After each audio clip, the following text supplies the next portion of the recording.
நம்மளுடைய அழைப்பை ஏற்று கௌரவ அழைப்பாளராக வந்திருக்கக்கூடிய அகில இந்திய கேபி உயர்கணித தேவசார ஜோதிட ஆசிரியர் உயர்திரு வளராஜன் ஐயா அவர்கள், அதாவது கேபி உயர்கணிதத்தை பற்றி சிறப்புகளை பற்றி பேச இருக்கிறாரு. திருப்பூர்லேருந்து நம்மளுடைய அழைப்பை ஏற்று வந்திருக்காரு. ஐயா அவர்களே வருக வருக என வரவேற்கிறோம். மிக்க மகிழ்ச்சி. சப்ஜெக்டெல்லாம் எதுவும் இல்லை, சும்மா பொதுவாக வந்துட்டேன். முதல்ல திரு ஸ்ரீ லலிதாம்பிகை ஜோதிட ஆய்வகம் திருப்பூர் சகோதரிகள் நடத்தக்கூடிய வாராந்திர முகாமை, இந்த கருத்தரங்கத்தை நான் விடாமல் பார்த்துக்கிட்டே இருக்கேன். ரொம்ப பிரமாதமாக அழகாக செய்கிறாங்க. நான் மாதம் மாதம் பார்ப்பேன்.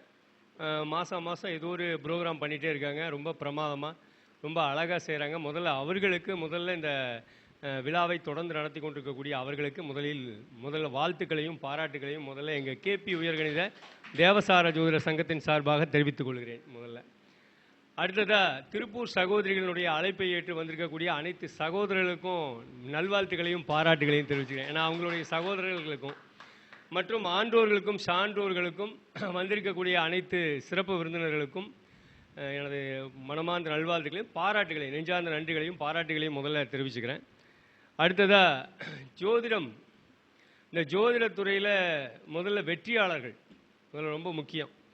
ஜோதிடத்துறையில் நான் மிகச்சிறந்த வெற்றியாளர் அப்படிங்கிறது எல்லாத்துக்குமே தெரியும், உலகம் பூரான்னு தெரியும் நான் மிகச்சிறந்த வெற்றியாளர்னு. இந்த ஜோதிடத்துறையில் கிட்டத்தட்ட ஆயிரக்கணக்கான மாணவர்களை உருவாக்கிட்டேன். இது வரைக்கும் ஆயிரக்கணக்கான மாணவர்கள் என்னை தாண்டி வந்துட்டாங்க. 750 பேர் இப்போவும் கரண்ட் லைனில் நிற்கிறாங்க. அந்த அளவுக்கு ஜோதிடர்களை உருவாக்கியாச்சு, நிறைய உருவாக்கியாச்சு. இந்த ஜோதிடம்னா என்ன அப்படிங்கிறத முதல்ல தெரிஞ்சுக்கணும். அந்த ஜோதிடத்துறையில் நான் வெற்றி பெற்றதுக்கு காரணம் என்ன அப்படின்னு, நான் முதல்ல பார்த்தது கைரேகை ஜோதிடம் தான். ஏன்னா திரு ராஜலட்சுமி ஒரு தடவை கைரேகை சாஸ்திரங்கள் எடுக்கிற வகுப்பு போட்டிருந்தாங்க, பார்த்தேன். பரவாயில்லையே, சூப்பர் பிரமாதம் அப்படின்னு நான் நினச்சேன். அதாவது சைக்கிளில் ஓட்டி பழகிட்டு இருக்கிறோம் முதல்ல சின்ன வயசில். அப்போ தான் சைக்கிள் ஓட்டி பழகும்போது பார்த்தா ரோட்டில் ஒரு புஸ்தகம் கிடக்குது, எடுத்து படித்தா சீரோவின் கைரேகை சாஸ்திரம் அந்த புஸ்தகம். அந்த புஸ்தகத்தை எடுத்து படித்தோன்னே அது படிக்க ஏற்கனவே நம்ம பார்த்த மாதிரி, நம்ம ஏற்கனவே நாம தான் எழுதின மாதிரி நம்மளுக்கு ஒரு ஃபீல் ஆயிடுச்சு. அந்த அளவுக்கு முதல்ல கைரேகை ஜோதிடம் தான் நான் முதல்ல பார்த்துட்டு இருந்தேன். அந்த கைரேகை ஜோதிடம் பார்த்து நிறைய பேத்துக்கு நிறைய சொல்லியிருக்கேன். இந்த நாளில் இது நடக்கும், உங்களுக்கு இன்ன பிரச்சனை, இந்த மாதிரி இந்த நல்ல விஷயம், இது எல்லாமே நிறைய சொல்லியிருக்கேன். அந்த கைரேகை சாஸ்திரத்தை படித்து முடித்தோன்னே என்ன ஆயிடுச்சு, இப்போ அடுத்த தேடுதல். கைரேகையில் இருக்கிற எல்லா புஸ்தகமும் வாங்கி படித்தாச்சு, எல்லாம் தெரிஞ்சாச்சு. அடுத்த தேடுதல் என்ன, நாடி ஜோதிடம். இப்போ நாடி ஜோதிடத்தை போய் நாடி ஜோதிட சம்மந்தமான புஸ்தகங்கள் ஆராய்ச்சி, அது சம்மந்தமாக படிக்கிறது. நாடி ஜோதிடத்தினுடைய வித்வான் ஒருத்தர் ராமதாஸ்னு ஒருத்தர் இருந்தார், ரொம்ப அற்புதமான ஒரு குருநாதர். அவர்கிட்ட போய் நாடி ஜோதிடம் படித்தாச்சு. அப்போ நாடி ஜோதிடம் பார்த்து நாடி ஜோதிடத்தில் பலன் சொன்னாலும் ரொம்ப பர்ஃபெக்டாக இருக்குது. ஒருத்தர் வந்தார்னா ஒரு ஜாதகத்தை கொடுத்தா அவர் இருக்கிற சொந்த பந்தங்கள், சித்தப்பா பெரியப்பா அண்ணன் தம்பி மாமா மச்சான் எல்லாத்துக்குமே டக்குன்னு சொல்லிடலாம். நாடி ஜோதிடத்தில் அது ரொம்ப பிரமாதமாக இருக்கும். நாடி ஜோதி இதுதான் இப்படி தான் வந்திருக்கும், நீ பிறக்கும்போது இத்தனை பேர் இருந்திருப்பாங்க அப்படிங்கிறதெல்லாம் ரொம்ப அழகாக சொல்லிடலாம். அதெல்லாம் கரெக்டாக இருந்தது, நம்ம சொன்னால் கரெக்டாக இருக்கு. ஏன்னா ஆல்ரெடி நம்ம ஜோதிடர்னு சொல்லிட்டு பிரபஞ்சமே நம்மளுக்கு எல்லாமே சீல் வச்சு அனுப்பிச்சாச்சு. அதனால் நாடி ஜோதிடம் சொல்லியாச்சு. எதுக்காக சொல்கிறேன் அப்படின்னா, ஒரு பயிற்சியை ஒன்றோடு நிறுத்தி விடாமல் அடுத்தடுத்து தொடர்ந்து போகணும்.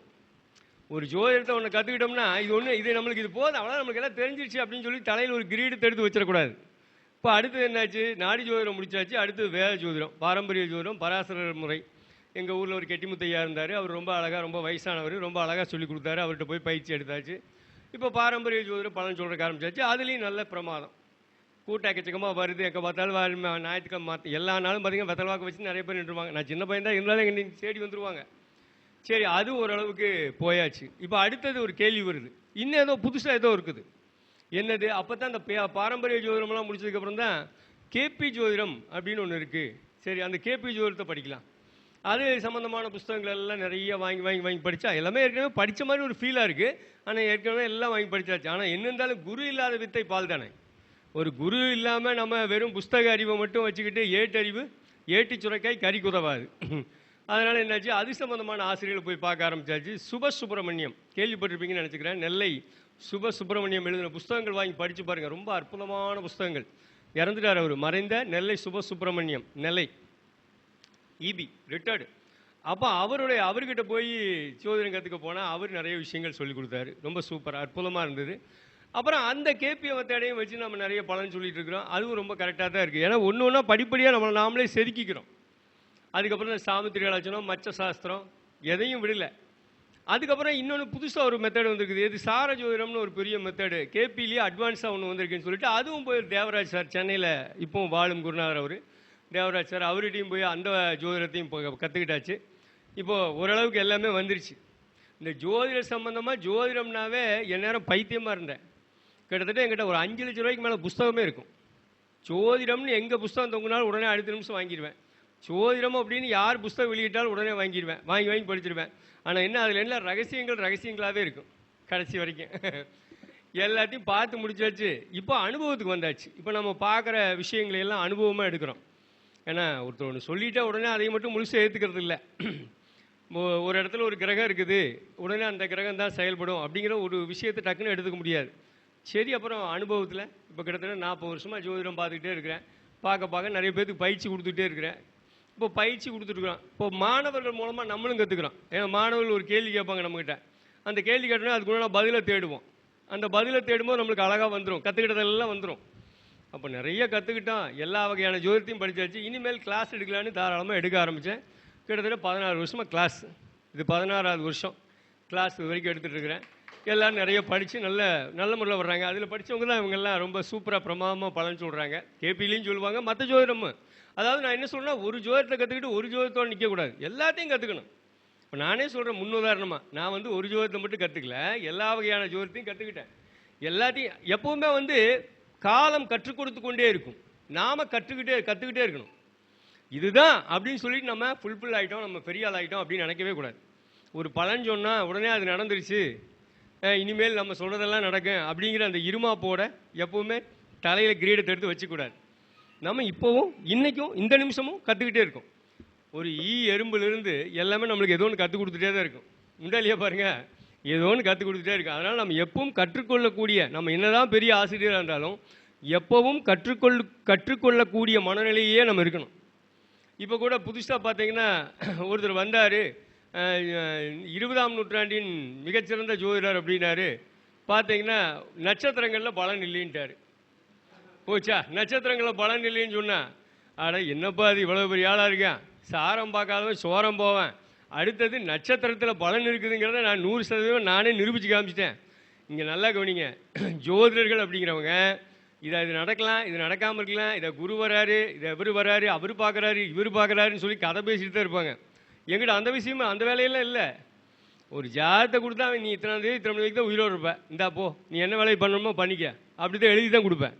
எழுதிக்கு போ, இது வரைக்கும் தான் இருப்பேன். உனக்கு ஒரு கல்யாணம்னு ஒருத்தர் வந்தாருன்னா ஜாதத்தை பார்த்தா இல்லையே அவங்க அப்பா போயிடுவார், அவ்வளோதான், முடியாது, கிளம்பு, கல்யாணம்லாம் இப்போ நடக்காது, 2 வருஷம் ஆகும், அப்படி தான் சொல்லி அனுப்புவேன் நான். ஏன்னா எதாக இருந்தாலும் இந்த அழகாக பேசுறது, பணம் வாங்குறதுக்காக பேசுறது இந்த வேலையெல்லாம் இல்லை. இதுதான் நடக்கும், இப்படி தான் நடக்கும். சரி, ரைட்டு, நான் என்னை பற்றியே சொல்லிட்டு இருக்க விரும்பல. அதாவது எதுக்காக இதை பற்றி பேச வந்தேன் அப்படின்னா, ஜோதிடத்துறையில் ஒரு மெத்தேடு மட்டும் இல்லை. இன்னைக்கு நிறைய புதுசாக நிறைய மெத்தட் உருவாகிட்டே தான் இருக்குது, புரியுது பாருங்க. ஆனால் நீங்கள் என்ன பண்ணணும்னா எல்லாத்தையுமே தெரிஞ்சுக்கணும். எல்லாத்தையும் தெரிஞ்சுக்கிட்டா தான் நமக்கு என்ன தேவையானதோ அதை நம்ம எடுத்துக்க முடியும். ஒவ்வொரு இடத்துக்கும் ஒவ்வொன்று தேவை. எல்லா மனிதர்களும் ஒரே மாதிரி இல்லை, எல்லாருடைய எண்ணங்களும் ஒரே மாதிரி இல்லை. இந்த கைவிரல் ரேகை எப்படி எல்லாத்துக்கும் வித்தியாசப்படுதோ, விழி ரேகையும் கைவிரல் ரேகையும் வித்தியாசப்படுதோ, அதே போல் ஒவ்வொரு ஜாதகமும் ஒவ்வொரு விதமானது. இன்னைக்கு நீங்கள் இந்த ஊரில் எடுத்துக்கிட்டிங்கன்னா, இப்போ காலையிலேருந்து ஒரு 2 மணி நேரத்துக்கு எத்தனை குழந்தை பிறந்திருக்கு? சுமார் 100 குழந்தையாவது பிறந்திருக்கு. இந்த 100 குழந்தையுடைய ஜாதகத்திலையும் கிரக நிலைகள் எல்லாமே ஒரே மாதிரி தான் இருக்குது. இது ஒரே லக்கணமாக இருக்குது. 2 மணி நேரத்துக்கு ஒரு லக்கணம், 2 மணி நேரத்துக்கு ஒரே லக்கணமாக இருக்குது. எல்லா கிரகமும் ஒவ்வொரு இடத்துல எல்லா ஜாதத்துலையும் ஒரே மாதிரி தான் இருக்குது. ஆனால் எல்லா குழந்தையும் ஒரே மாதிரி இருக்குதா? எல்லோரும் ஒரே மாதிரி படிக்கிறாங்களா? எல்லோரும் ஒரே மாதிரியாக வேலை செய்கிறாங்களா? கிடையாது. இந்த மாதிரி நம்ம அறிவு அந்த இடத்துல ஒரு கேள்வியை கேட்கணும். அப்படி கேள்வியை கேட்கும்போது தான் அதுக்கு உண்டான பதில் நம்மளுக்கு கிடைக்கும். அந்த பதில் எதில் இருக்கும் அப்படின்னா, முழுக்க கேபியில் மட்டும் இருக்குன்னு நான் சொல்ல மாட்டேன். நம்ம ஆராய்ச்சி பண்ணுறதுல தான் இருக்குது. நம்ம ஆராய்ச்சி பண்ணோம்னா கேபிலையும் இருக்கும், பாரம்பரிய ஜோதிடத்துலையும் இருக்கும், எல்லா வகையான ஜோதிடத்துலையும் இருக்கும். ஏன்னா அறிவு ஒத்துக்கொள்ளக்கூடியது கேபி ஜோதிடம். அதாவது ஒரே நேரத்தில் ஒரு 10 குழந்தை பிறந்தாலும் வித்தியாசப்படுத்தி காமிக்கும் அப்படின்னு சொல்லி அறிவு ஒத்துக்கும். ரைட்டாக பாருங்க. அதனால் அதையும் நான் சொல்ல வர்றது என்னென்னா, நீங்கள் பாரம்பரிய ஜோதிடம் மட்டும் படிச்சுட்டு அதோட மட்டும் நிற்காதீங்க, கேபியும் படிச்சுக்குங்க. இன்னும் பிற ஜோதிட முறைகள், இன்னும் என்னென்னலாம் ஜோதிட முறைகளோ எல்லாத்தையுமே தினம் கற்றுக்குங்க, கற்றுக்கிட்டே இருங்க. அது நல்லது. எனக்கு கற்றுக்கிட்டே இருந்தால் தான் அடுத்தது நோக்கி போக முடியும். நட்சத்திர சாரம் இல்லாமல் பலன் சொல்கிறதுங்கிறது இன்றைக்கி என்னென்னா, டக்குன்னு வந்தால் ஒரு 5 நிமிஷத்தில் பலன் சொல்லி அனுப்பணும். 5 நிமிஷத்தில் ஒரு 5000 10,000 பணத்தை வாங்கிட்டு வழி அனுப்புறதுக்கு உண்டான வேலையை தான் பார்க்குறாங்க, சம்பாதிக்கிற நோக்கத்தில் இருக்கிறாங்க. அது தவறு. ஒரு ஜோதிடம்னா அந்த ஜோதிடம் முழுசாக கற்றுக்கணும். பாரம்பரிய ஜோதிடம்னா முதல்ல லக்கணம் கணிக்க தெரியணும், கிரகஸ்புடம் கணிக்க தெரியணும், பாவஸ்புடம் கணிக்க தெரியணும், தசாபுத்தி கணிக்க தெரியணும், முக்கியமாக அஷ்டவர்க்க பரல் பார்க்க தெரியணும், கிரக பிந்து பார்க்கணும், ராசி நவாம்சம் தசாம்சம் சஷ்டியாம்சம் வரைக்கும் எல்லா அம்சங்களையும் பார்க்க தெரியணும். அதுக்கு எல்லாம் என்னென்ன பலன்களும் சொல்ல தெரியணும். அடுத்த தலைமுறையை உருவாக்கக்கூடிய இடத்துல நம்ம இருக்கிறோம். அது எப்படி அடுத்த தலைமுறை நம்ம உருவாக்குற நிலையில் இருக்கிறோம்? திருமண பொருத்தம் நம்ம தான் பார்த்து கொடுக்குறோம், நம்மகிட்ட தான் வர்றாங்க. நல்ல ஒரு கணவன் மனைவி நல்ல ஒரு ஜோடியை நம்ம சேர்த்து வச்சா தான் நல்ல குழந்தைகள் பிறக்கும். பிரிவில்லாத புரியுதுங்க. சமுதாய நோக்கம் இந்த இடத்துல நம்ம தலைமுறைக்கு உண்டான மனித நோக்கம், மனிதனுடைய உணர்ச்சி, இது நாளைக்கு எப்படி மனித குலம் எப்படி இருக்கும் அப்படிங்கிற தீர்மானிக்கிற இடத்துல நம்ம இருக்கிறோம். ஒரு கடவுள் மாதிரி தான் நம்ம இருக்கிறோம். ஜோதிடர்கள்னா சாதாரணம் இல்லை, ஜோதிடர்னா கடவுள் தான். புரியுதா பாருங்க, ஜோதிடர் நம்பி தான் வர்றாங்க. இப்போ நம்ம சகோதரி சொன்னாங்க, இன்றைக்கி எல்லாமே அவங்களே ராசி இந்த எல்லாமே அவங்களே பொருத்தம் பார்த்துடுறாங்க, இந்த நட்சத்திரம் எல்லாம் பொருத்தமெல்லாம் வேண்டாங்க, நீங்கள் ஆயில் கிரக நிலை எப்படி இருக்கும் அப்படின்னு அதை பார்த்து பொருத்தம் இருக்கா இல்லையான்னு சொல்லுங்கள் அப்படின்னு சொல்கிறாங்கன்னு அவங்க சொன்னாங்க. ரொம்ப அருமையாக கேட்டாங்க. முதல்ல அதுக்கு ஒரு அருமையான விளக்கம் கொடுத்தாங்க. அவங்களுக்கு முதல்ல நான் ஒரு பாராட்டு தெரிவிக்கிறேன். ரொம்ப அருமையாக சொன்னாங்க அவங்களுக்கு. ரைட்டு. ஆனால் என்ன விஷயம் அப்படின்னா, எந்த ஒரு ஜாதகத்தை எடுத்தாலும் திருமண பொருத்தத்தில் நீங்கள் ரொம்ப முக்கியமாக கவனிக்க வேண்டியது பாகை முறை கணிதம். ஒரு கிரகம் என்ன பாகையில் இருக்குது, லக்கண பாகை என்ன இருக்குது, லக்கணம் என்ன பாகையில் கலையில் விகலையில் இருக்குது, 7ஆம் பாவம் என்ன பாகையில் கலையில் விகலையில் இருக்குது. இது தமிழ் முறையில் சொன்னால். இதே கேபியில் சொன்னால் என்ன சொல்லுவோம், லக்கணம் என்ன டிகிரியில் இருக்குது, மினிட்டில் இருக்குது, செகண்டில் இருக்குது. 7th பாவம் என்ன டிகிரியில் இருக்குது, மினிட்டில் இருக்குது, செகண்டில் இருக்குது. இதை பாருங்கள். முதல்ல 186 டிகிரி நட்சத்திரத்தை கண்டிப்பாக சேர்த்தக்கூடாது. இது நிறைய பேருக்கு தெரியறதில்ல. 186 டிகிரியினுடைய நட்சத்திரத்தை எந்த காரணத்துக்கும் சேர்த்தக்கூடாது. மீறி சேர்த்துனா ஒரு நிமிஷம் கூட நிம்மதியாக வாழ முடியாது. 3 வருஷத்தில் உடல்நலம் பாதிக்கப்பட்டு இறந்துடுறாங்க. இது எத்தனை பேருக்கு தெரியும்? நிறைய பேருக்கு தெரிய மாட்டேங்குது. இதை நாம் தெளிவுபடுத்த வேண்டிய கட்டாயத்தில் இருக்கிறோம். அப்போ என்னென்னா, நானும் ஜோசியர்னு போர்டு மாட்டிட்டு உட்கார்றதெல்லாம் சரியானதல்ல. முழுசாக முதல்ல அது கற்றுக்கணும். தினம் தினம் அதுக்காக உழைக்கணும். சகோதரி சொன்ன மாதிரி உழைக்கணும். ஒரு துறைக்குள்ளே உழைக்கணும். ஒரு தொழில் நம்ம ஒரு தொழிலுக்குள்ளே நம்ம வந்துட்டோம்னா அந்த தொழிலில் இன்னும் மேலே மேலே அடுத்தடுத்து என்னென்ன இருக்குது அப்படிங்கிறத கண்டுபிடிக்கணும். இப்போ சைக்கிளே ஓட்டுறேன், போகிற வழியில் திடீர்னு 2 தடவை முதல்ல ஓட்டும்போது 2 பக்கம் கீழே விழுவான். அதுக்கப்புறம் நம்ம ஜம்முன்னு ஓட்டுறோம்ல. அந்த மாதிரி ஆரம்ப காலத்தில் ஜோதிடம் பார்க்கும்போது சின்ன சின்ன தவறுகள் இருக்க தான் செய்யும். அதுக்கப்புறம் பழகிறோமில்ல, பழகினதுக்கப்புறம் தப்பாகாது. அதுக்கப்புறம் இப்பவும் பைக்கு கீக்கு எல்லாமே கார் எல்லாமே ஓட்டுறோமா இல்லையா? அப்போ எந்த ஒரு விஷயமா இருந்தாலும் அந்த விஷயத்தை முதல்ல ஆழமாக நுணுக்கமாக கற்றுக்க விரும்பணும். ஒரு இடத்துல ஒரு கிரகம் நின்று திசை நடத்துனா அது மட்டுமே எல்லா வேலையும் செய்யாது. நான் அழகாக என்னுடைய கிளாஸில் சொல்கிற மாதிரி, பாவாதிபதியை விட பாவத்தில் உள்ளவன் பலவான், பாவத்தில் உள்ளவனை விட பாவாதிபதி அமர்ந்த நட்சத்திரம் பலமானது, அதைவிட பாவத்தில் உள்ளவன் அமர்ந்த நட்சத்திரம் அதைவிட பலமானது, அதைவிட அந்த பாவத்தினுடைய உபநட்சத்திராதிபதியை இறுதி முடிவை எடுக்கும் கிரகமாகும். இது என்னுடைய கிளாஸில் நான் நிறைய சொல்லுவேன். ஏன்னா நான் பேசிட்டே இருப்பேன், கிளாஸ் எடுக்கிற மாதிரி நான் பாட்டி பேசிகிட்டே இருப்பேன். இருந்தாலும் இங்கே இயல்பான நிலைக்கு வரலாம். திருமண பொருத்தம் பார்க்குறதுல நான் எதில் பெஸ்ட்டு அப்படின்னா, நான் எல்லாமே பெஸ்ட்டு தான். ஆனால் திருமண பொருத்தம் பார்க்குறது ரொம்ப ரொம்ப பெஸ்ட்டுன்னு நானே என்னை சொல்லிக்குவேன். ஏன்னா இது வரைக்கும் ஒரு திருமணம் கூட தோற்று போனதில்லை. ரொம்ப எப்படி அழகாக கண்டுபிடிச்சேன், விவரமாக கண்டுபிடிச்சேன். ஒரு ஜாதகத்தை எடுத்தால், ஒரு பொண்ணுக்கு ஒரு மாப்பிள்ளை பார்க்குறீங்க, மாப்பிள்ளையோட ஜாதகத்தை எடுத்தால் நீங்கள் முதல்ல பார்க்க வேண்டியது என்ன பார்க்கணும், அவனுக்கு ஆயில் எது வரைக்கும் தான் பார்க்கணும். அப்போ ஆயில கணிக்க தெரியணும் உங்களுக்கு. முதல்ல ஆயில கணிக்க தெரியாதவன் ஜோசியனே இல்லை. ஒரு மனிதனுடைய ஆயில கணிக்க தெரியாதவன் ஜோதிடன்னு சொல்லிக்கூடாது. ஜோதிட 6 வளர்னு வேணால் சொல்லிக்கலாம். புரியுது பாருங்க. இப்போ ஜாதகத்தை எடுத்தால் முதல்ல மாப்பிள்ளை பையனுடைய ஆயில் எது வரைக்கும் இருக்குது, அதுக்கடுத்து அவனுக்கு என்ன வியாதி, ஏதாவது வியாதி இருக்குதா, அதுக்கடுத்து என்ன பார்க்கணும், அவன் குடிகாரனா. ஏன்னா இன்றைக்கி எல்லா பக்கம் பார்த்தீங்கன்னா பூரா கண்டபடி கெட்ட பழக்க வழக்கத்துக்கு அடிமையானவன் தான் இருக்கிறான். இந்த கூலிப்புங்கிறான், நிறைய போதைப் பொருள் என்னென்னமோ மெத்தப்பட்டேன்னு அது இதுன்னு ஏகப்பட்ட போதைப் பொருள்கள் வந்துச்சு. எல்லாத்தையுமே போதைப் பொருளை யூஸ் பண்ணுறவங்க தான் எக்கச்சக்கமாக இருக்காங்க. அது நிறைய பேர். எல்லாத்தையும் சொல்கிறேன், ஒரு குறிப்பிட்ட விஷயத்த சொல்கிறேன். போதை பழக்கம் இருக்குதான்னு முதல்ல திருமண பொருத்தம் பார்க்கும்போது பையனுக்கு நீங்கள் கண்டிப்பாக அதை பார்க்கணும். போதை பழக்கத்துக்கு அடிமையானவனா, பிடிக்காதவங்க இன்றைக்கி நிறைய இல்லை. இருந்தாலும் எந்நேரம் அதுலேயே கிடக்கிறவனுக்கான குடிநோயாளி நிறைய கிடக்கிறானே, குடிநோயாளியான்னு பார்க்கணும். அதுக்கடுத்து என்ன பார்க்கணும், ஒரு பெண்ணோட ஒழுக்கமாக வாழ்வானா, இல்லை அவனுக்கு வேற இன்னொரு கல்யாணம் இருக்கா, இல்லை வேற பெண்களோட தொடர்பு இருக்கா, இதையும் பார்க்கணுமா இல்லையா? அடுத்தது ஒருத்தன் ஏழையாக இருக்கிறான் பணக்காரனாக இருக்காங்கிறது முக்கியம் இல்லை, அவன் முதல்ல திறமசாலியாக இருக்கானான்னு பார்க்கணும்.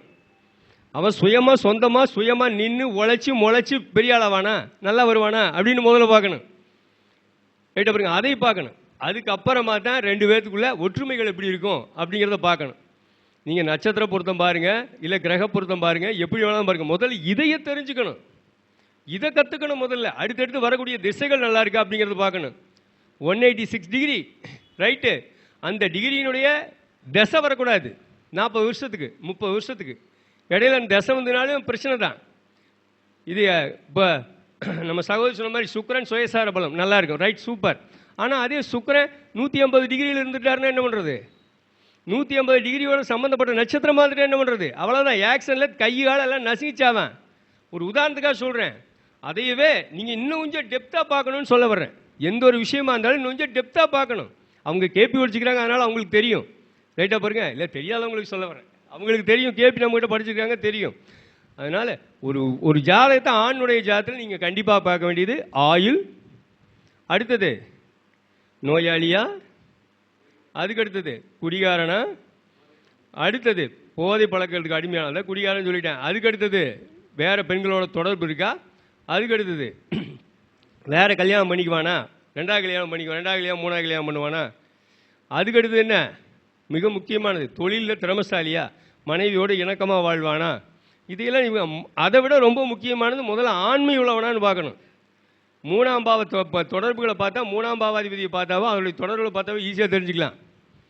நான் இங்கே கிளாஸ் நடத்தவில்லை, விஷயத்தை பேச மட்டும்தான் வந்திருக்கேன். ஏன்னா வாழ்த்தி சொல்லிட்டு சில விஷயங்கள் சொல்லணுங்கிறதுக்காக வந்திருக்கேன். அதுக்கு அடுத்தபடியாக என்ன பார்க்கணும்? பொருளாதாரம் சம்பாதிப்பானா, தொழில், எல்லாமே நம்ம பார்த்துட்டோம். அவன் வந்த நேரம் இங்கே பெண்ணினுடைய தாய் தகப்பனுக்கு எப்படி இருக்குன்னு பார்க்கணும். பெண்ணு கூட பிறந்தவனுக்கு எப்படி இருக்குன்னு பார்க்கணுமா இல்லையா? ஒரு ஜாதகம் ஒருத்தரை மட்டும் பற்றி பேசாது, உலகத்தில் இருக்கிற எல்லாத்தையும் பற்றியும் பேசும், கூட இருக்கிற எல்லாத்தையும் பற்றியும் பேசும். என்கிட்ட இப்போ ஒரு ஜாதகர் ஒருத்தர் வந்தார், ஒரு 10 பேர் வந்திருந்தாங்க, ஒரு ஜாதகத்தை கொடுத்தாங்க. தம்பி, உன்னோட ஃப்ரெண்டு 3 நாள் ஆக்சிடென்ட் செத்துருவானப்பா அப்படின்ட்டேன். உன் ஃப்ரெண்டு 3 நாள் ஆக்சிடென்ட் செத்துருவான், இந்தா போ சொல்லி அனுப்பிச்சா. 3ஆவது நாளில் அவன் ஆக்சிடென்ட் ஆகிட்டான்னு அவனே ஃபோன் பண்ணான். சார் நீங்கள் சொன்ன மாதிரி என் ஃப்ரெண்டு ஆக்சிடென்ட் ஆகிட்டான், அவன் இறந்துருவான். இது ஈஸியாக சொல்லலாம். எப்படி? இவர் ஜாதகத்தை வச்சு அவன் ஃப்ரெண்டை சொல்கிறேன். அதுக்கெல்லாம் என்ன பண்ணணும்? நீங்கள் கொஞ்சம் ஹார்ட் ஒர்க் பண்ணி அதையெல்லாம் கண்டுபிடிக்கணும்னு சொல்கிறேன். நான் என் கிளாஸில் சொல்லி கொடுத்துட்டே தான் இருக்கிறேன். இங்கே டெலிகிராமில் தினமும் ஏதோ ஒரு பயிற்சி கொடுத்துக்கிட்டே தான் இருக்கேன். முதல்ல இந்த விஷயத்தை தெரிஞ்சுக்கணும். ஒரு ஆண் மணமகனுடைய ஜாதத்தில் இப்படி இருக்கா, மணமகளுடைய ஜாதத்துக்கு போனீங்கன்னா எப்படி? மணமகள் ஜாதத்துலையும் கண்டிப்பாக கவனிக்கணும். என்ன கவனிக்கணும்? மணமகளுக்கு ஆயுள் பலம் தீர்க்கமாக இருக்கா, நோய் நொடி ஏதாவது இருக்கா, ரெண்டாவது நோய் நொடி ஏதாவது இருக்கா. ஏன்னா இன்றைக்கெல்லாம் நிறைய பிரச்சனைகள் இருக்குது. இன்றைக்கி இந்த உணவு முறை மாற்றங்கள் ஆனதுனால, உணவு முறை பழக்க வழக்க மாற்றங்களால் குழந்தைகளுக்கெல்லாம் உடல்நல தொந்தரவுகள் ஆணாகட்டும் பெண்ணாகட்டும் எல்லாத்துக்கும் இருக்குது. அன்றைக்கி இருந்த 80-90 வயசு வரைக்கும் இருந்த ஆயுள் காலமெல்லாம் இன்றைக்கி இல்லை. இன்றைக்கி 60 வயசு தாண்டினாவே அதிசயமாக இருக்குது. அந்த மாதிரி நிறைய விஷயம் இருக்குது. அடுத்தது உடல்நல தொந்தரவுகள் ஏதாச்சும் இருக்கா, அடுத்தது குழந்தை பாக்கியம் நல்லா இருக்கா, திருமண வாழ்க்கை ஒருத்தனோடு தெளிவாக வாழுமா. ஏன்னா இன்றைக்கி எல்லா பசங்களும் சரி பொண்ணுகளும் சரி மைண்ட் ஒரே மாதிரியான நிலையில் இல்லை. ஏன்னா இன்றைக்கி மாறி வர்ற காலம் இது. வெறும் போனை பார்த்துக்கிட்டே இருக்காங்க, எல்லா விஷயத்தையும் ஈஸியாக தெரிஞ்சுக்கிறாங்க, சின்ன வயசுலேயே எல்லா விஷயத்தையும் தெரிஞ்சுக்கிறாங்க. அதுக்கப்புறமா பார்க்க வேண்டியது அதான் சொல்லிட்டேன் மேக்ஸிமம். அதுக்கப்புறம் கணவன் மனைவியோட ஒத்துமையாக இந்த ஜாதத்தோட வாழுமா. அதுக்கப்புறம் ரொம்ப இம்பார்ட்டண்ட் 180 டிகிரி 186 டிகிரி, இந்த டிகிரிக்குள்ளே ஏதாவது வகையில் அந்த நட்சத்திரம் விழுந்திருக்குதா, இந்த நட்சத்திரம் அந்த நட்சத்திரம் சேருமா, இதை பார்க்கணும்.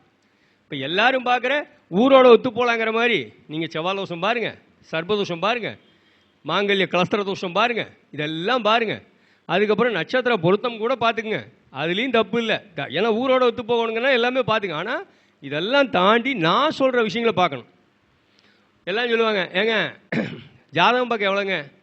ஜாதகம் பார்க்க 2000 ரூபாய்ங்க, வெளிநாட்டுலேருந்து 3000 ரூபாய்ங்க, ரைட். திருமண பொருத்தம் பார்க்குறதுக்கு 4000ங்க. ஏனுங்க திருமண பொருத்தம் பார்க்குறதுக்கு 100 ரூபா தானே எங்கள் ஊரில் வாங்குறாங்க. நீங்கள் அவங்ககிட்டயே தாராளமாக போய் பார்த்துக்குங்க, ஒன்றும் பிரச்சனை இல்லை. என்கிட்ட ஜாதகம் பார்க்குறத விட திருமண பொருத்தம் பார்க்குறதுக்கு தான் அதிகமாக வாங்குவாங்க பீஸு. ஏன் ஜாதகம் பார்க்குறத விட திருமண பொருத்தம் பார்க்குறதுக்கு அதிகமாக பீஸ் வாங்குறேன்? அதையும் அவங்ககிட்ட சொன்னேன். ஏன் திருமண பொருத்தம் பார்க்குறதுக்கு அதிகமாக பீஸ் வாங்குறேன்னா, நான் 2 ஜாதகத்தையும் இப்படியெல்லாம் பார்ப்பேன்.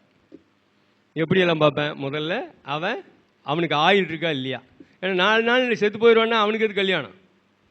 நான் இங்கே அப்படி தான், 4 நாள் அந்த புள்ள போயிருந்தா அதுக்கு எது கல்யாணம்? இன்னைக்கு நீங்கள் நிறைய பாருங்க கல்யாணம் முடிஞ்சோடனே டைவர்ஸில் போய் நிற்கிறாங்க. ஏன் நிற்கிறாங்க? அந்த கிரக பார்வையை மட்டும் வச்சுக்கிட்டு பலன் சொல்லக்கூடாது சாமி. முதல்ல ஜோதிடத்தில் விதி, மதி, கதி, சுதி இந்த 4ம் பார்க்க தெரியணும். விதினா அவனுக்கு என்ன விதிச்சிருக்குதுங்கிற பிறந்த ஜாதகத்தில் இருக்கக்கூடிய கிரக தொடர்பு, பாவ தொடர்பு பார்த்து தெரிஞ்சிடும். கிரகத்தினுடைய நிலை என்ன, பாவத்தினுடைய நிலை என்ன. அடுத்து என்ன? மதி, அந்த கிரகத்தில் தசாபுத்தி அமைப்புகள் எந்த மாதிரி அடுத்தடுத்து வருது, இப்போ என்ன நடக்குது. அதுக்கு அடுத்து என்ன? விதி, மதி, கதி. இந்த கதின்னு என்ன? கோல்சார கிரகநிலை. கோல்சாரம் எந்த மாதிரியான பலாபலனை தருது, ரைட்டா பாருங்க. அடுத்தது சுதி, கோல்சார தொடர்புகளில் கோல்சார கிரகங்கள் எந்தெந்த நட்சத்திரங்கள் பிரயாணிக்குது, எந்தெந்த கிரகங்கள் மேலே பிரயாணிக்குது ஒவ்வொரு கிரகமும், அதனால என்ன பலன்கள் நடக்குது. ஏன்னா நீங்கள் போன நிமிஷத்தில் நினைச்ச விஷயம் இந்த நிமிஷத்தில் நினைக்கல, உண்டா இல்லையா? மாறிடுச்சு. இந்த மனசுக்கு காரகன் சந்திரன். சந்திரன் என்ன பண்ணுறான்? மாற்றிக்கிட்டே இருக்கான். அடுத்தடுத்து உங்கள் மனநிலையை மாற்றிக்கிட்டே இருக்கிற மாதிரி எல்லாத்தினுடைய வாழ்க்கை நிலையும் மாற்றிக்கிட்டே இருப்பார். ஏன்னா மாறிக்கொண்டே இருப்பதான சந்திரனுடைய நிலை. அமாவாசை பௌர்ணமி மாதிரி. ரைட், ரொம்ப பேசுகிறேன்னா நான் பேசுகிறது பேசலாமா? ரைட். அப்போ விதி, மதி, கதி, சுதி இந்த 4ஐயும் பார்க்க தெரியணும் முதல்ல ஒரு ஜோசியருக்கு. அடுத்தது இந்த 4ஐயும் பார்த்து தான் பொருத்தம் பார்க்கணும் முதல்ல. இந்த 4 இல்லாமல் எப்படி? 4ம் இல்லை, கோலும் இல்லை. அடுத்தது இந்த திருமண பொருத்தம் பார்த்து கொடுத்தாச்சு. அடுத்தது அவங்கவுங்களாவே என்ன பண்ணுறாங்க? ஜோசியர் தெரிஞ்சுக்கிட்ட மாதிரி அவங்கவுங்களாவே என்ன பண்ணுறாங்க? பஞ்சாங்கத்தை எடுத்துக்கிறாங்க, இல்லை கேலண்டரில் பார்த்து இது முகூர்த்தம், இந்த முகூர்த்தத்தில் பண்ணலாம், இந்த முகூர்த்தத்தில் இந்த மண்டபம், பெரிய மண்டபம். அதுலேயும் திருப்பூரில் ஒரு பெரிய கல்யாணம் நடந்தது தெரியுமா? பல கோடி செலவு பண்ணி கல்யாணம் பண்ணுறாங்க. எப்படி? அவங்களே ஒரு பார்க்குறாங்க, இந்த நேரத்தில் இந்த மண்டபம், இந்த பெரிய மண்டபம் திருப்பூரில் ஒரு 2-3 மண்டபம் தான் இருக்குது. அந்த மண்டபத்தில் இந்த மண்டபத்தில் கல்யாணமாப்பா அந்த தேதியில். அதில் என்ன பார்க்கல? தாராபலன் பார்க்கல. தாராபலன் கல்யாணம் பொறுத்ததுக்கு எவ்வளோ முக்கியம். அட ஒருத்தன் பஞ்சாங்கமே தேவையில்லைங்கிறாங்க. செத்தா எப்படி? செத்ததுக்கு எப்படி குறிப்ப? தனிஷ்டா பஞ்சமி, சிராத்த திதி, இதுக்கு எப்படி குறிப்ப? இல்லை கல்யாணத்துக்கு. சந்திராஷ்டமம் பார்க்கல பரவாயில்ல சாமி, அது பார்க்கலனா கூட பரவாயில்ல. ஜாதகத்தை பார்க்கணுமா இல்லையா? முக்கியமாக தாராபலம் இருக்குதா இல்லையான்னு பார்க்கணுமா இல்லையா? 2வது ரொம்ப சிம்பிள். 2வது நட்சத்திரம், 4வது நட்சத்திரம், 6வது நட்சத்திரம், 8வது நட்சத்திரம். இந்த நட்சத்திரங்கள் தாராபலம் உள்ள நட்சத்திரங்கள். 1, 3, 5, 7, 9 தாராபலம் இல்லாத நட்சத்திரங்கள். இந்த தாராபலம் இல்லாத நட்சத்திரங்களை கொண்டு போய் கல்யாணம் வைப்பாங்களா யாராச்சு?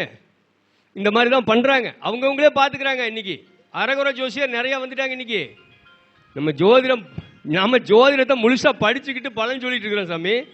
40 வருஷமாக இதே ஃபீல்டில் இருக்கிறோம். அனுபவம் நம்மளுக்கு நிறையா இருக்கும். அனுபவம் தான் மிகச்சிறந்த ஆசான்.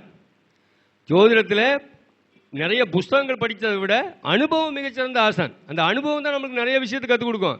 இப்போ அனுபவ ரீதியாக நம்ம எல்லாத்தையும் படித்து பாவஸ்புடம், கிரகஸ்புடம், லக்னஸ்புடம், திராக்கோணம் எல்லாத்தையும் கம்ப்ளீட்டாக பார்க்குறோம். கிரக பிந்து பரல் எல்லாமே பார்க்குறோம். அஸ்ததிக்கு பரல், பிந்து புள்ளினா என்னன்னு தெரியாமல் நிறைய பேர் இருக்காங்க. நம்ம எங்கே போய் சொல்கிறது இதையா? பாரம்பரிய ஜோதிடம் படிச்சுக்கிறாங்கிறாங்க, பிந்து புள்ளி என்னன்னு தெரியல. ஒரு சாதாரணமாக ஒரு கேள்வி கேட்டால் பதில் தெரிய மாட்டேங்குது. திரிகோணம் எதன் அடிப்படையில் பிரிக்கப்பட்டிருக்குன்னா கூட பதில் தெரியாமல் நிறைய பேர் இருக்காங்க. அவங்க நானும் ஜோசியர்னு சொல்லிட்டு ஒரு போர்டை மாட்டிட்டு உட்காந்துருக்காங்க. ஏன்னா ரொம்ப ஈஸியான வேலையாக இருக்குது இல்லையா? பார்த்து சொல்லிடலாம். இப்போ அது கூட இல்லாமல் வீட்டுக்கு வீடு ஜோசியர் நிறைய ஆகிட்டாங்க. அவங்களே ஜோசியருங்கிறாங்க. கேட்டால் ஜோசியங்கிறாங்க. ஏன்னா கேலண்டரில் எழுதிருக்கு முகூர்த்தம், பஞ்சாங்கம் ஒன்று வாங்கி வச்சுருக்காங்க. பஞ்சாங்கத்தில் முகூர்த்தம் போட்டுருக்குது. அந்த முகூர்த்தத்தை பார்த்து கல்யாணம் பண்ணு. முதல்ல அந்த முகூர்த்தம் பொண்ணு மாப்பிள்ளைக்கு சரியான முகூர்த்தமாக இல்லையா? அந்த காலத்தில் மகாபாரத போரில் அழகாக குறித்து கொடுக்குறான் சகாதேவன். இந்த நேரத்தில் நீங்கள் பூஜை பண்ணிங்கன்னா உங்களுக்கு தான் வெட்டின்னு கௌரவர்களுக்கு குறித்து கொடுக்குறான். எது? சூரியனும் சந்திரனும் ஒன்றா சந்திக்கிற அமாவாசை அன்னைக்கு களப்பலி கொடுத்தா நீங்கள் ஜெயிப்பீங்கிறான். கிருஷ்ணர் என்ன பண்ணுறாரு? இதை கேட்டுக்கிட்டு முன்னத்தினாலே, அதாவது அமாவாசைக்கு முன்னத்தினாலே 2 பேர்த்தையும் சூரியனையும் சந்திரனையும் வர சொல்லி பார்க்க சொல்லி, இன்றைக்கி நல்ல நாள் தானே, அமாவாசை தானே, நீங்கள் 2 பேரும் ஒன்றா சந்திக்கிட்டா அமாவாசை தானே அப்படின்னு சொல்லிட்டு களப்பலி கொடுக்குறாரு. போரில் ஜெயிக்கிறாங்க. ஆக விதியை மதியால் வென்ற கிருஷ்ண பரமாத்மா அந்த போரில் ஜெயிக்க வைக்கிறாரு. நல்லா கவனிங்க. களப்பலி ஏன் கொடுக்கணும்? கிருஷ்ணருக்கு தெரியாதா? கிருஷ்ணர் பரமாத்மா, அவருக்கு தெரியாதா? அவரே நல்ல நேரம் பார்த்து தான் ஒரு காரியத்தை செய்யணும்னு சொல்கிறாரு. மண்டம் கிடைக்கணும், இது கிடைக்கணும் இல்லை அப்படின்னு சொல்லிட்டு அவங்க வாட்டிக்கு ஏதோ ஒரு நட்சத்திரத்தில் வையு, சந்திராஷ்டமாக எல்லாம் இருந்தால் போதும் அப்படிங்கிற மாதிரி வச்சுறாங்க. அதனால் இப்போ ஜோதிடர்களுக்கு உண்டான நம்மளுடைய கடமை என்னென்னா இதையெல்லாம் வெளியே சொல்லணும். நீங்களும் வெளியே சொல்லணும். ஜோதிடம்னா முழுசாக படிக்கணும், முழுசாக தெரிஞ்சிருக்கணும். நீங்கள் நாளைக்கு திருமண பொருத்தம் பார்க்கும்போது கூட நீங்கள் எல்லோரும் கண்டிப்பாக சொல்லுங்கள் என்னென்னு. நான் இப்போ சொல்லிக் கொடுத்தேன் இல்லை, முதல் ஜாதகனுக்கு ஆயில் நல்லா இருக்கான்னு பார்க்கணும். ஐயா இங்கே வேறுப்பா, இன்னும் 500 நான் ஜாதகம் பொருத்தம் பார்க்க மாட்டேன். பொருத்தம் பார்க்கணும் தான் 2000 ரூபா வாங்குவேன். கேளுங்க, 2000 4000 ஆகும். ஆனால் நான் பொறுமையாக பார்ப்பேன். எது முதல்ல பையனுக்கு ஆயில் பலம் எப்படி இருக்குது, அவன் ஒழுக்கமானவனா. நான் இப்போ சொன்ன கேட்டகரி எல்லாம் பாருங்கள், பொண்ணுக்கு அதே மாதிரி எல்லாம் பார்த்து அதுக்கப்புறம் சேர்த்துறேன். உண்டா இல்லையா பாருங்க. இல்லை நான் ரொம்ப உங்களை எல்லாம் சொல்லிட்டுனா உணர்ச்சி வசப்பட்டு எனக்கு தெரிஞ்ச விஷயத்தை சொல்கிறேன். ஏன்னா சமுதாயம் அப்படிங்கிறது ஒரு நல்ல சமுதாயத்தை உருவாக்கக்கூடிய ஒரு கடமை நமக்கு இருக்கிறது. நம்ம எதுவுமே இந்த சமுதாயத்துக்கு ஒன்று, இப்போ நிறைய பேர் ஜோதிடத்தை நம்புறவங்களும் இருப்பாங்க, ஜோதிடம் நம்பாதவங்களும் இருப்பாங்க. இப்போ எங்கிட்ட பார்த்தீங்கன்னா நிறைய ஜோதிடத்தை நம்புறவங்களும் என்னுடைய மாணவர்கள், ஜோதிடத்தை அடுத்தது ஆன்மீகவாதிகளும் என்னுடைய மாணவர்கள். அதுக்கப்புறம் பார்த்தீங்கன்னா நாத்திகவாதிகள், ஜோதிடமே இல்லைன்னு சொல்கிறவங்களே என்னுடைய மாணவர்கள் இருக்காங்க. அம்பேத்கரிஸ்ட் அவங்களே என்னுடைய மாணவர்கள் இருக்காங்க. நிறைய மறுப்பாளர்கள், கடவுள் மறுப்பாளர்களும் என்னுடைய கிறிஸ்டின்னு, கிறிஸ்தவர்கள், முஸ்லீமு எல்லாருமே என்னுடைய மாணவர்கள் நிறைய இருக்காங்க.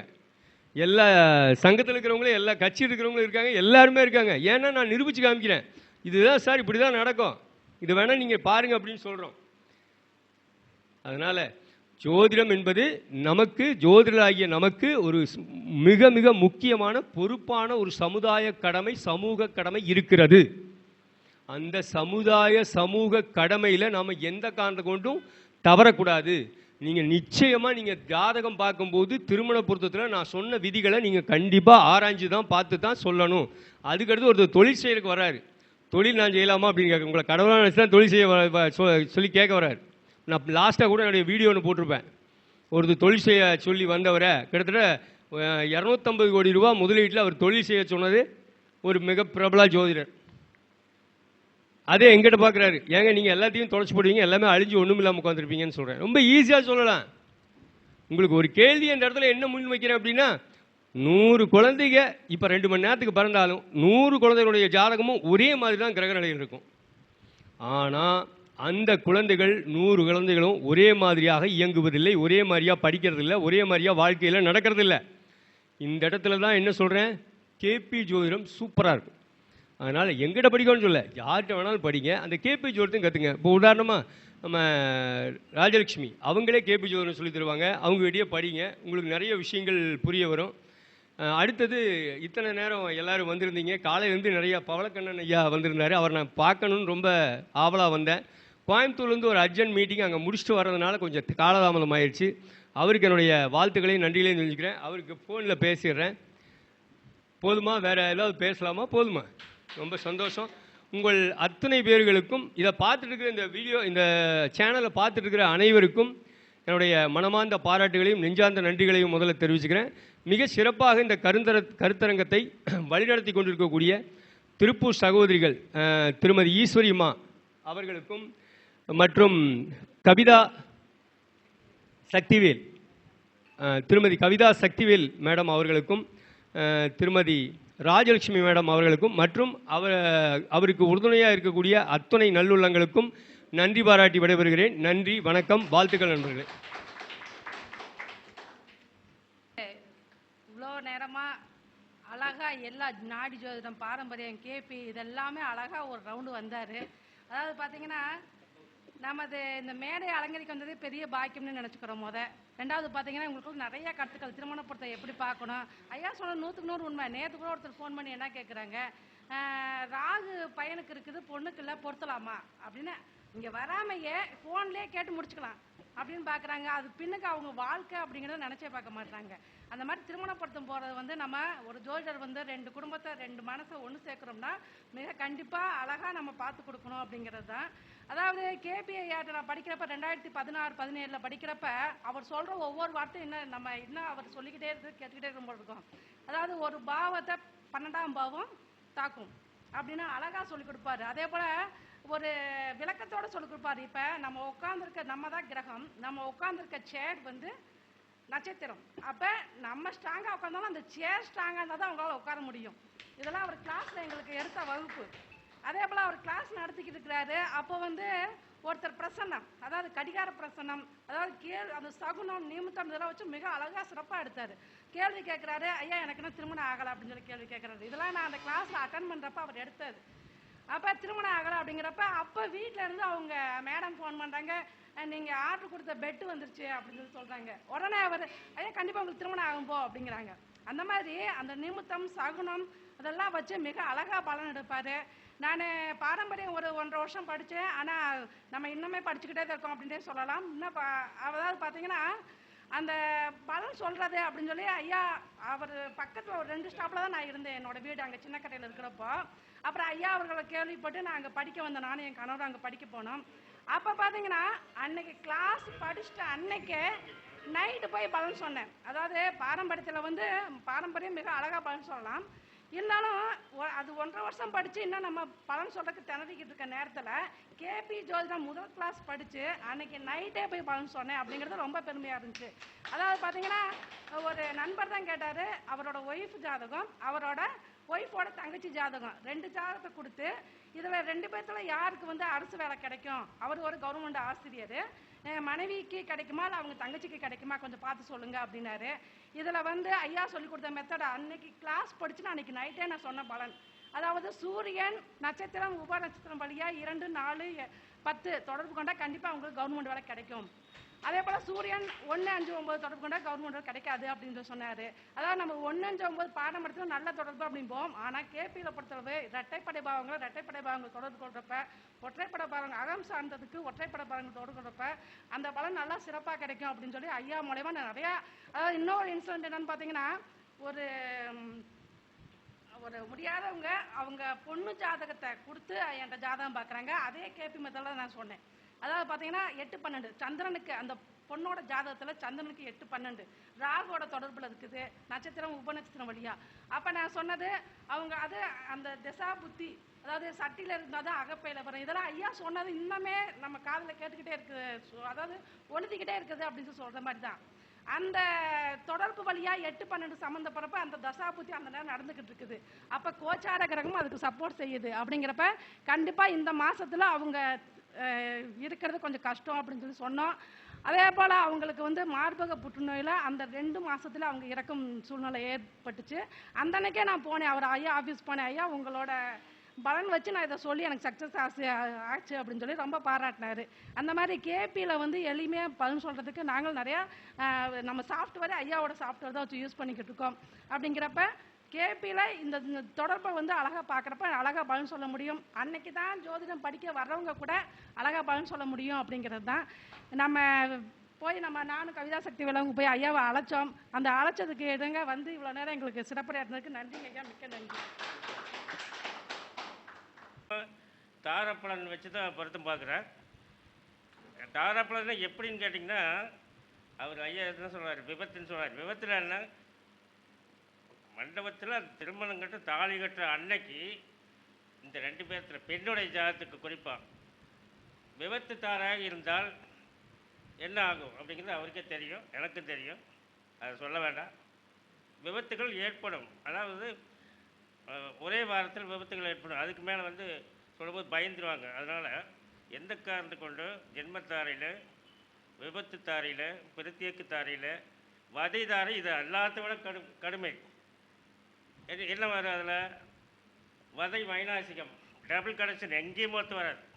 நான் என்ன சொல்லிடுவேன், நான் பார்த்து கொடுக்குற முகூர்த்தத்தில் பண்ணுங்க அப்படின்னா எழுதி தரேன், இல்லைன்னா வேறு ஜோசியரை பார்த்துங்க, எனக்கு தெரியாது அப்படின்ட்டு. ஏன்னா ஒரு பாவத்தை ஏந்தக்கூடாது, சரிங்களா? ஐயா ரொம்ப தெளிவாக சொன்னாங்க, அவங்களுக்கு நன்றி சொல்லி விடைகிறேன். சொல்ல கற்றுக்கிட்டேன். ஆனால் ஐயாவோட ஆஃபீஸ் அலுவலகத்தில் காலடி வச்சதும் கேபி படிக்கணும் அப்படிங்கிற ஒரு ஆசையும் இருக்குது. அதுக்கு ஐயாவோடட்டே படிக்கலாம் அப்படிங்கிற ஒரு எண்ணமும் இருக்குது. அதற்கு பிரபஞ்சம் வழி கொடுக்கும்போது கண்டிப்பாக ஐயா கிட்ட போய் நான் படிப்பேன். அவரையும் நாங்கள் திருப்பூர் சகோதரிகள் சார்பாக ஒரு கௌரவப்படுத்தணும்னு நினைக்கிறோம். ஐயா அவர்களுக்கு ஒரு சிறப்பு மரியாதை கொடுக்குறோம்.